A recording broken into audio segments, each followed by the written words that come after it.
അമൃത് Veni hair elixir presents daily news സായാഹ്ന വാർത്തകൾ powered by Pulimoottil silks KSFE.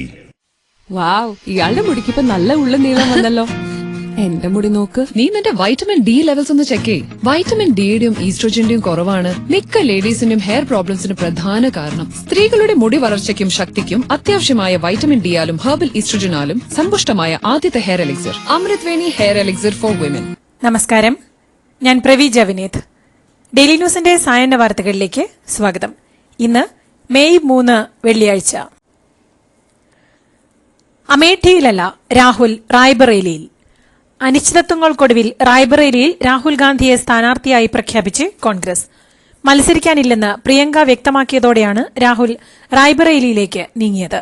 Gandhi കുടുംബത്തിന്റെ വിശ്വസ്തൻ കിഷോറിലാൽ ശർമ്മയെ അമേഠിയിലും സ്ഥാനാർത്ഥിയാക്കി. രാഹുൽ ഗാന്ധി ഏത് സീറ്റ് നിലനിർത്തണമെന്ന് യുക്തമായ സമയത്ത് തീരുമാനിക്കുമെന്ന് AICC നേതൃത്വം പ്രതികരിച്ചു. രാഹുൽ ഗാന്ധി റായ്ബറേലിയിൽ നാമനിർദ്ദേശ പത്രിക സമർപ്പിച്ചു. ഇന്നുച്ചയോടെ സോണിയാഗാന്ധി, പ്രിയങ്ക ഗാന്ധി, കോൺഗ്രസ് അധ്യക്ഷൻ മല്ലികാർജ്ജുൻ ഖാർഗെ തുടങ്ങിയവർക്കൊപ്പം റായ്ബറേലിയിലെത്തിയാണ് രാഹുൽ വരണാധികാരിക്ക് മുമ്പാകെ നാമനിർദ്ദേശ പത്രിക നൽകിയത്. റായ്ബറേലിയിലെത്തിയ രാഹുലിന് വലിയ സ്വീകരണമാണ് പ്രവർത്തകർ നൽകിയത്. രാഹുൽ ഗാന്ധി അമേഠിയിൽ നിന്ന് ഭയന്നോടിയതാണെന്ന് പ്രധാനമന്ത്രി നരേന്ദ്രമോദി. അമേഠിയിൽ മത്സരിക്കാൻ രാഹുലിന് ഭയമാണ്. ഭയപ്പെടരുതെന്ന് ജനങ്ങളോട് പറയുന്ന രാഹുൽ തന്നെ ഭയന്നോടിയിരിക്കുകയാണെന്നും നരേന്ദ്രമോദി പറഞ്ഞു. രാഹുൽ 2ാം മണ്ഡലം തേടിപ്പോകുമെന്ന് താൻ നേരത്തെ പ്രവചിച്ചതാണെന്നും മോദി കൂട്ടിച്ചേർത്തു. റായ്ബറേലിയിൽ രാഹുൽ ഗാന്ധിയുടെ സ്ഥാനാർത്ഥിത്വം സ്ഥിരീകരിച്ചതിന് പിന്നാലെയാണ് നരേന്ദ്രമോദിയുടെ പ്രതികരണം. സംസ്ഥാനത്തെ ഡ്രൈവിംഗ് ടെസ്റ്റ് പരിഷ്കരണത്തിനായി നിർദ്ദേശിച്ച് ട്രാൻസ്പോർട്ട് കമ്മീഷണർ ഇറക്കിയ സർക്കുലർ ഹൈക്കോടതി സ്റ്റേ ചെയ്തു. ഡ്രൈവിംഗ് പരിഷ്കരണവുമായി മുന്നോട്ടു പോകാമെന്നും ഹൈക്കോടതി വ്യക്തമാക്കി. സർക്കുലർ റദ്ദാക്കണമെന്നാവശ്യപ്പെട്ടുള്ള ഹർജിയിൽ വിധി വരുന്നതുവരെ സ്റ്റേ ചെയ്യണമെന്നായിരുന്നു ആവശ്യം. എന്നാൽ ഹർജിയിൽ ഇടക്കാല ഉത്തരവിറക്കിയ ഹൈക്കോടതി സർക്കുലർ സ്റ്റേ ചെയ്യണമെന്ന ആവശ്യം തള്ളുകയായിരുന്നു. ഡ്രൈവിംഗ് സ്കൂൾ ഉടമകളും ജീവനക്കാരുമടക്കം നൽകിയ 4 ഹർജികളിലാണ് ജസ്റ്റിസ് കൌസർ എടപ്പകത്ത് ഇടക്കാല ഉത്തരവിറക്കിയത്. ഡ്രൈവിംഗ് ലൈസൻസ് ടെസ്റ്റ് പരിഷ്കരണത്തിനെതിരെ ഡ്രൈവിംഗ് സ്കൂൾ സംഘടനകളുടെ സംയുക്ത സമരസമിതി നടത്തുന്ന സമരം അവസാനിപ്പിക്കുന്നതിന് നടത്തിയ ചർച്ചയിൽ തീരുമാനമായില്ല. സമരസമിതിക്കുവേണ്ടി CITU, INTUC പ്രതിനിധികളാണ് ഗതാഗത കമ്മീഷണറുമായി ചർച്ച നടത്തിയത്. തൊഴിലാളി വർഗ സർക്കാർ എന്ന നിലയിൽ ഗണേഷ് കുമാർ സമരം അവസാനിപ്പിക്കാൻ ഇടപെടണമെന്നും അതിന് തയ്യാറാകണമെന്നും CITU ജനറൽ സെക്രട്ടറി അനിൽകുമാർ പറഞ്ഞു. മന്ത്രിയുടെ ഭാവനയ്ക്ക് ഗ്രൌണ്ട് വികസിപ്പിക്കാൻ പണം ചെലവഴിക്കാൻ സ്കൂളുകാർക്ക് കഴിയില്ലെന്നും പ്രശ്നപരിഹാരമായില്ലെങ്കിൽ സെക്രട്ടേറിയറ്റിലേക്ക് സമരം വ്യാപിപ്പിക്കുമെന്നും അനിൽകുമാർ പറഞ്ഞു. വൈദ്യുതി ഉപയോഗത്തിൽ മേഖല തിരിച്ച് വൈദ്യുതി നിയന്ത്രണം വേണം എന്ന നിർദ്ദേശവുമായി KSEB. അധികം ഉപഭോഗമുള്ള സ്ഥലങ്ങളിൽ നിയന്ത്രണം വേണമെന്നും പീക്ക് ടൈമിൽ സ്വയം ഉപഭോഗം കുറയ്ക്കാൻ വ്യവസായ സ്ഥാപനങ്ങളോട് ആവശ്യപ്പെടുമെന്നും ഒരു ദിവസം 150 മെഗാവാട്ടെങ്കിലും കുറയ്ക്കണമെന്നും KSEB മുന്നോട്ടുവച്ച നിർദ്ദേശങ്ങളിലുണ്ട്. എങ്ങനെ, എപ്പോൾ നിയന്ത്രണം കൊണ്ടുവരണം എന്നതിൽ KSEB സർക്കുലർ ഇറക്കിയേക്കും. കേന്ദ്ര കാലാവസ്ഥാ വകുപ്പിന്റെ ഉഷ്ണതരംഗ മാപ്പിൽ സ്ഥാനം പിടിച്ച് കേരളവും. ആദ്യമായാണ് കേരളം ഈ മാപ്പിൽ എത്തുന്നത്. ഈ വർഷം ഇതുവരെ കേരളത്തിൽ ഉഷ്ണതരംഗം അനുഭവപ്പെട്ടത് 5 ദിവസമാണ്. ഈ വർഷം കേരളത്തിൽ ഏപ്രിലിൽ 16 ദിവസം 40 ഡിഗ്രിയോ അതിനു മുകളിലോ താപനില രേഖപ്പെടുത്തി. പണ്ട് മുത്തശ്ശിയുടെ കല്യാണക്കഥ കേട്ട മുതലെയുള്ള ആഗ്രഹമാണ് അന്നത്തെ മുത്തശ്ശിയെ പോലെ എന്റെ കല്യാണത്തിന് ഒടുത്തൊരുങ്ങണമെന്ന്.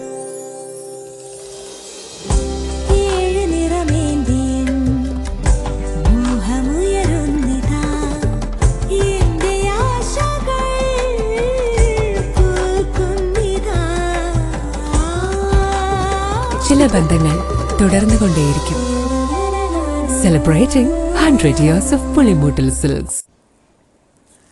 കൊച്ചി പനമ്പിള്ളി നഗറിനടുത്ത് നടു റോഡിൽ നവജാത ശിശുവിന്റെ മൃതദേഹം കണ്ടെത്തി. സംഭവത്തിൽ 22കാരി കുറ്റം സമ്മതിച്ചെന്ന് പോലീസ്. ജനിച്ച് 3 മണിക്കൂറിനുള്ളിൽ സമീപത്തെ ഫ്ളാറ്റിലെ താമസക്കാരിയായ അമ്മ കുഞ്ഞിനെ നടുറോഡിലേക്ക് എറിയുകയായിരുന്നുവെന്ന് കൊച്ചി സിറ്റി പോലീസ് കമ്മീഷണർ വ്യക്തമാക്കി. കൊലപാതകമാണോ എന്ന് പോസ്റ്റ്മോർട്ടത്തിന് ശേഷമേ സ്ഥിരീകരിക്കാനാവൂവെന്ന് സിറ്റി പോലീസ് കമ്മീഷണർ പറഞ്ഞു. ഇന്ന് രാവിലെയാണ് 1 ദിവസം പ്രായമായ ആൺകുഞ്ഞിന്റെ മൃതദേഹം ശുചീകരണ തൊഴിലാളികളും സമീപവാസികളും കണ്ടത്. ഇതിനുശേഷം സമീപത്തുള്ള ഒരു ഫ്ളാറ്റിൽ നിന്ന് കുഞ്ഞിനെ എറിയുന്ന വീഡിയോയും CCTV ക്യാമറയിൽ പതിഞ്ഞത് ലഭിച്ചിരുന്നു.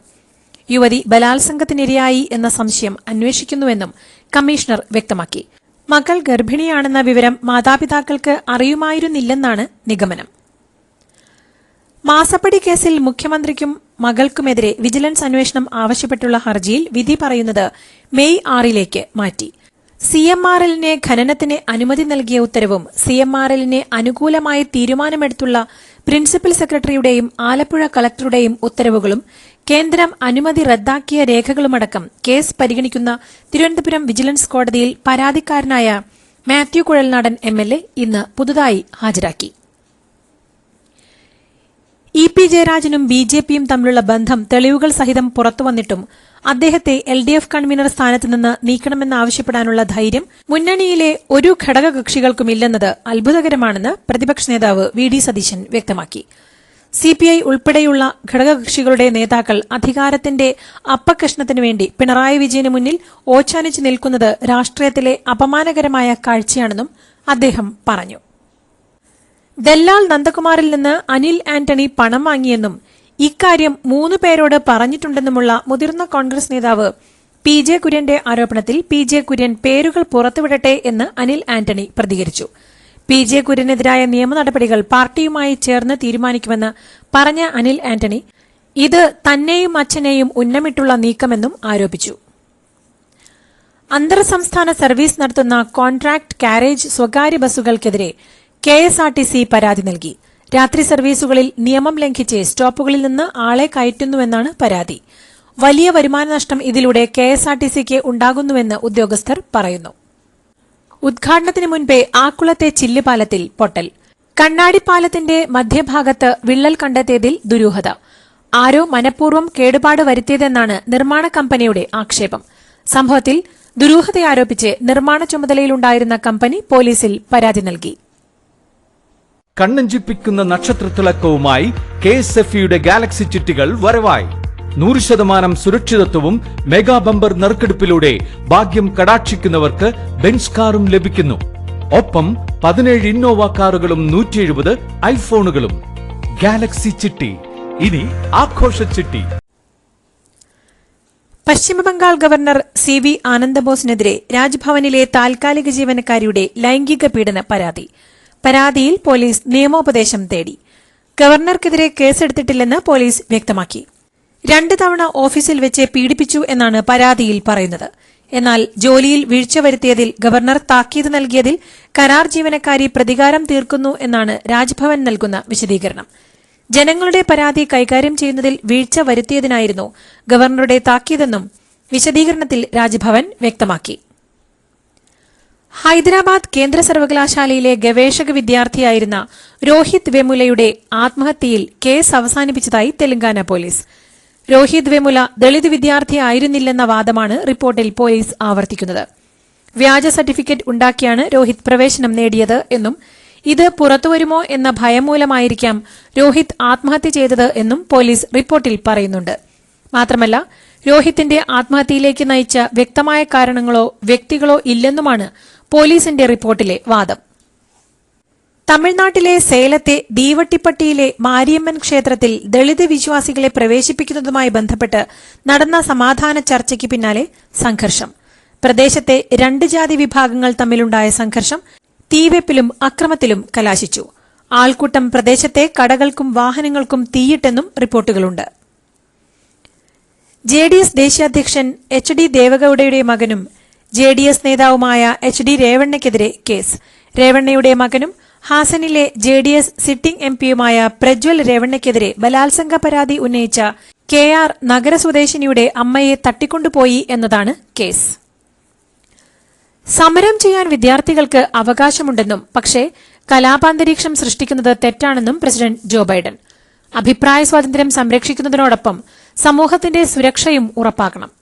ക്യാമ്പസ് പ്രതിഷേധങ്ങളുടെ പശ്ചാത്തലത്തിൽ അമേരിക്കയുടെ ഇസ്രായേൽ നയങ്ങളിൽ മാറ്റമുണ്ടാവില്ലെന്നും ജോ ബൈഡൻ വ്യക്തമാക്കി. ഇന്നലെ അമേരിക്കൻ സർവകലാശാലകളിൽ പലസ്തീൻ അനുകൂല സമരത്തെ തുടർന്ന് സംഘർഷമുണ്ടായിരുന്നു. ഇതേ തുടർന്ന് പ്രതികരിക്കുകയായിരുന്നു ബൈഡൻ.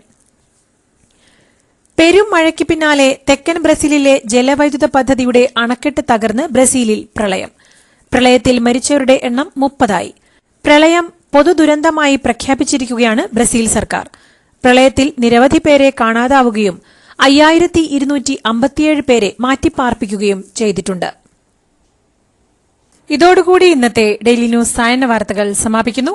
ഡെയിലി ന്യൂസിനു വേണ്ടി വാർത്തകൾ വായിച്ചത് പ്രവിജ വിനീത്. DailyNewsLive.in വാർത്തകൾ വിരൽ തുമ്പിൽ.